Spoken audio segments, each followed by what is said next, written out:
Hey guys, तो आज है फ्राइडे और मैं नीचे आया था नमाज़ पढ़ने के लिए। तो सोचा आप लोगों से एक बहुत ही खूबसूरत सा नज़ारा शेयर कर लिया जाए, जो कि मेरे घर के एग्जैक्टली पीछे ही है।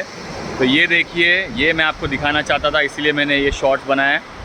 तो पीछे आप देख सकते हो कितना खूबसूरत बीच है, कितना खूबसूरत समंदर है और सारी नाव खड़ी है मेरे पीछे। और इसी के साथ साथ चलते चलते मैं आपको एक हेल्थ टिप भी दे देता हूँ।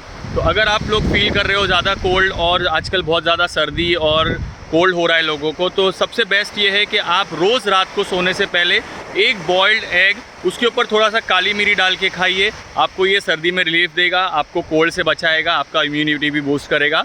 तो ये टिप भी याद रखिए। Take care.